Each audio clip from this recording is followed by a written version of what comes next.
Hari ini mau masak gulai ikan nila dicampur tahu, dicampur jamur. Kemarin itu aku ada lihat sedikit buah rimbang, jadi aku mau ngambil sedikit karena emang sih buahnya cuma sedikit, tapi lumayan lah untuk tambah-tambah isi dalam masakan. Pohonnya itu tumbuh sendiri, nggak ditanam, tapi kalau tumbuhan yang tumbuh sendiri itu pasti subur-subur, beda lagi kalau kita yang tanam kan. Tumbuhnya itu nggak sesubur ini. Udah dikasih pupuk, disiam setiap harinya, tapi nggak seperti ini. Kalau dia tumbuh sendiri, dibiarin, nggak diperhatikan, tahu-taunya bagus kayak gini kan. Lanjut di sini aku mau ngambil daun ruku-ruku, mirip sama daun kemangi, tapi ini bukan daun kemangi, baunya udah beda. Tapi kalau dilihat sekilas, ini mirip daun kemangi, tapi bukan daun kemangi. Gimana cara ngomongnya ya? Mungkin satu spesies, mungkin nggak tahu juga lah, tapi ini daun ruku-ruku namanya di tempat aku. Tadi itu aku beli ikan nilanya itu setengah kilo lebih 28.000 karena sekilonya itu 40.000. Beli sebungkus jamur, 2 batang balok tahu. Nanti kita bakal campur semua karena ikan nila itu enaknya dicampur pakai tahu menurut aku ya. Ini aku cuci lagi ikan nilanya. Sebenarnya di tempat pemotongan atau pembelian ikan nila tadi itu udah dibersihkan, tapi di sini aku cuci lagi. Lanjut di sini aku cuci tahunya juga. Nanti pas mau masuk baru dipotong-potong. Takutnya kalau dipotong sekarang dihancur kan. Lanjut di sini aku juga mau cuci jamurnya. Sebenarnya jamurnya kurang tapi nggak apa-apa lah daripada nggak ada sama sekali. Yang paling lakunya itu nanti pasti jamurnya, bukan ikannya, bukan tahunya, tapi jamurnya ini nih. Lanjut di sini aku mau cuci perbumbuannya. Seperti biasa aku cuman pakai bawang merah, sedikit bawang putih, daun ruku-rukunya tadi, daun kunyit. Untuk bumbu gilingnya nanti aku beli aja, aku lagi males untuk menggiling atau memblendernya. Lanjut di sini aku juga nyuci daun ruku-ruku yang mirip daun kemangi tadi. Kalau dilihat sekilas mirip sekali kan sama daun kemangi, tapi ini bukan daun kemangi, Bun. Ini tuh daun ruku-ruku.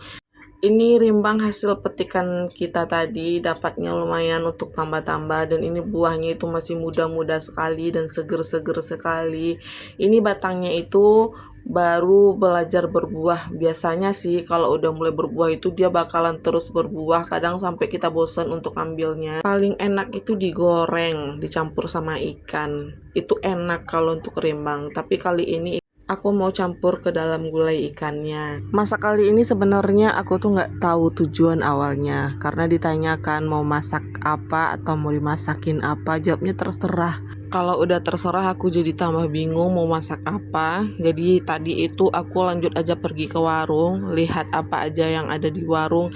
Nggak ada rencana pun untuk masak ikan. Pas ke warung itu kan ada yang jualan ikan nila, jadi kepikiran langsung ya udahlah bikin gulai ikan nila. Karena ikan yang ada saat itu cuman ikan nila sama lele, dan aku nggak suka sama lele, lebih baik aku beli patin daripada lele. Akhirnya aku mutusin untuk beli ikan nila karena nggak ada pilihan ikan lain. Ikan laut juga pada habis. Nah, stok ikan aku yang pergi belanja minggu kemarin itu ke pasar ikan juga udah habis, cuman tinggal ceker. Maka jadilah aku akhirnya masak gulai ikan nila campur tahu, campur jamur, campur sama rimbang. Untuk ikan laut lagi nggak musim, lagi mahal juga, dan ikan yang keluar itu ya ikannya itu aja, jadi udah bosen kan. Santan udah dimasukkan, sekarang kita masukkan semua perbumbuannya. Kali ini aku lagi males untuk menghaluskan bumbu, jadi aku beli bumbu jadi aja. Lanjut di sini aku mau pukul-pukul bawang merahnya karena lagi males juga untuk ngulek. Jadi di sini aku pukul-pukul juga bawang merahnya. Yang penting bawang merahnya itu udah kayak gini lah pokoknya.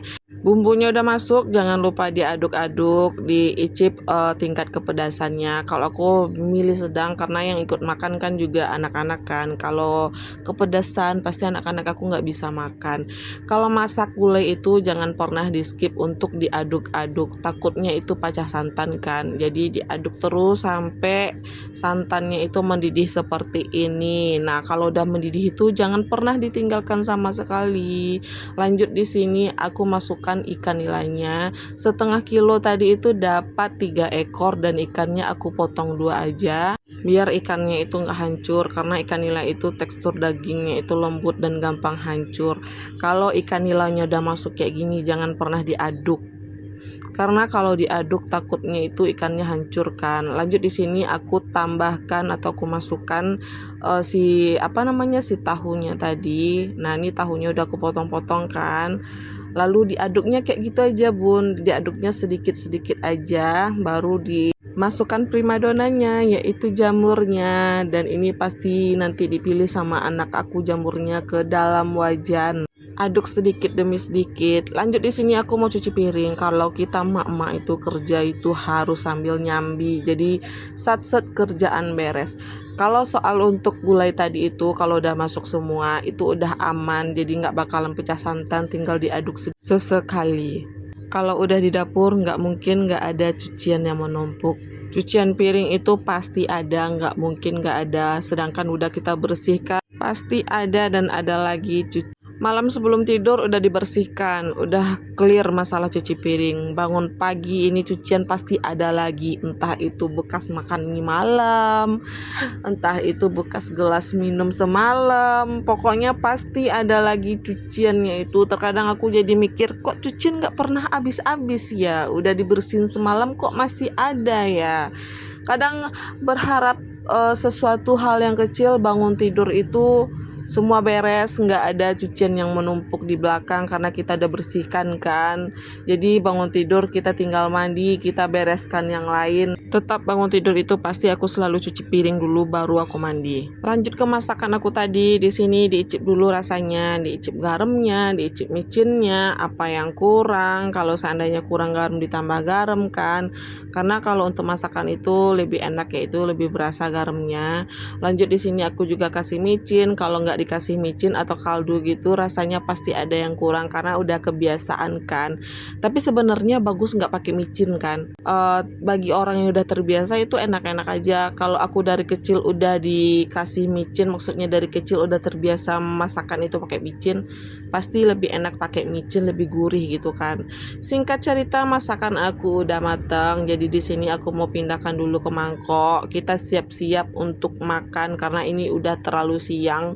Karena ya aku masaknya udah terlambat, udah telat. Aku masak tadi jam 11 kan. Kalau untuk masalah gulai itu masaknya sebentar. Masakan kali ini cuma satu menu, nggak ada masakan lain. Yang penting di dalamnya itu udah ada sayurnya, udah pakai kuah juga. Jadi udah lengkap. Palingan kalau mau ditambah itu makannya pakai kerupuk. Karena kalau gulai itu emang cocoknya makan pakai kerupuk. Beda lagi kalau aku masak goreng. Kalau goreng aku selalu masak sayur karena itu kan nggak ada kuahnya. Apalagi aku itu suka sekali sama sayur. Karena masakan udah mateng, lanjut di sini aku mau masukkan nasi ke dalam mangkok biar kita bisa makan sama-sama. Si kakak juga lagi masak telur orak-arik untuk dirinya sendiri karena kakak itu nggak suka masakan ibunya, nggak tahu kenapa masakan orang lain enak kayak pecel ayam suka, yang berbau pedas-pedas suka, giliran kita masakan rumahan dia nggak mau pasti. Jadi si kakak bikin orak-arik untuk dirinya sendiri. Kalau untuk si adek mah apa aja dimakan selagi masih bisa dimakan dan nggak terlalu pedas, dia oke-oke aja, mau-mau aja. Lanjut di sini kita mau makan bersama. Si adek lagi nggak mau makan bersama, katanya masih kenyang karena si adek itu kan udah makan duluan kayak sarapan pagi duluan dan dia udah ngemil juga jadi masih kenyang. Si kakak makan telur orak-arik yang dia bikin sendiri. Oh iya bun, untuk masakan gulai ikan nila itu aku sama suami itu paling suka sama kepalanya. Jadi kalau aku beli ikan nila pasti aku beli yang 2 kilo, 3 kilo. Jadi kepalanya itu lebih besar kan, lebih berdaging dan gak gampang hancur. Palingan untuk kemakan yang kedua kalinya itu pasti tinggal ekornya. Kalau kita makan sama-sama seperti ini, kita itu bisa berbagi, saling bercerita, kejadian apa yang kita alami. Jadi kita lebih menambah interaksi keluarga kita. Jadi suasana kekeluargaannya itu lebih tercipta.